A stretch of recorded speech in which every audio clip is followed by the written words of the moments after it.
All right, onto our HubSpot AI Meeting Assistant, Craig. I think we've mentioned this before, but I think like for sales, this is a big thing, is to be prepared for a meeting. I know we can often end up in meetings and we're like back to back. And I think this is just part of that process to help you prepare. So, like contact history, activity, suggested talking points. Now, again, this is based on data that it has. And I look at this often and I think to myself, oh, is that right considering what I know about a customer? But it can only work on what it knows, right? So good notes always help. Logging activity helps. After the meeting, automatic transcription summary, doing the AI extract, creating tasks and follow-ups, and making sure that these are logged to the contact and deal record is a really important part. I think that's a good one. Just a reminder, in the previous episode on AI, we talked about not so much this specific meeting tool, but how you can call from workflows to go and do company research. So the company research agent. So that use case then that we chatted about just briefly was, someone fills out a form, they request a demo, workflow kicks that off, researches the person, the prospect, the company, puts all those notes on the contact record, ready for the sales rep to be prepared to go into that meeting. I think the big thing here about the meeting tool, or the meeting note taker tool rather, is that automatic transcription and summarizing.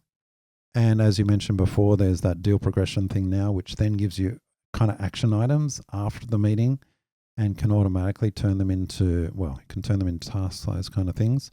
It's getting better. I think they've had some technical issues with this tool. It still is in beta. Correct. And we've got some clients where they've installed it all and the meeting note taker just doesn't join meetings. Yes.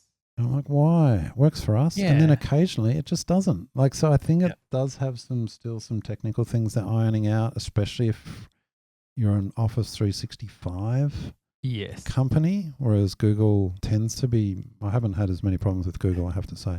So yeah, it's still coming, but it's certainly, it's looking really good.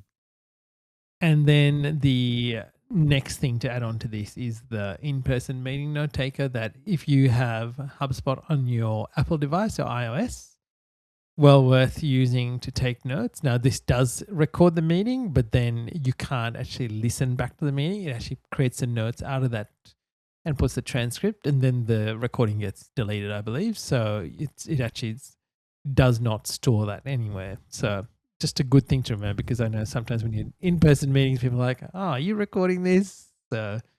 Well, I wonder how long they'll keep that. I can understand they're doing it for privacy reasons, but there's plenty of other tools that can do it. I think, is it Granola? That's exactly right. I was using Granola the other day. I was testing that and things like it'll just listen and record and, so I think HubSpot's done the right thing here by being very privacy conscious on this kind of thing. But I wonder how long it'll last, because so many other tools just do it. I was chatting with a client the other day and they're saying, we don't want to record calls because then we have to let the client know. Yep. And I'm like, yeah, you do. Well, in Australia, you definitely have to let them know. And I was like, yeah, let them know, because I think you might be surprised that not many people push back on it now. Yes. A year or two ago, they're like, no, I don't want this recorded. But now they're kind of like, yeah. I think people are just they expect it's being recorded probably. So it's probably not the biggest hurdle or friction point it used to be. Now, there are some things around smart deal progression, but there's more happening on that. So I'm going to leave that to another episode to talk about. Hey, just one more comment on this, Ian. These tools, right? This meeting recorder that you just mentioned that's in the HubSpot app, or even the meeting note taker.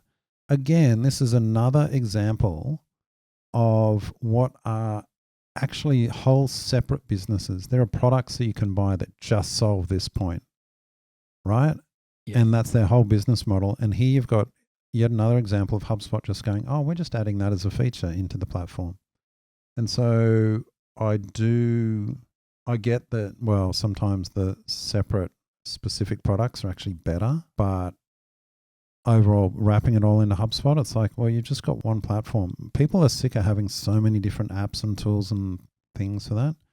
HubSpot often just takes the most important ones and just makes it part of the feature set for everyone. And I think, Craig, the big thing is your data's all in one place, right?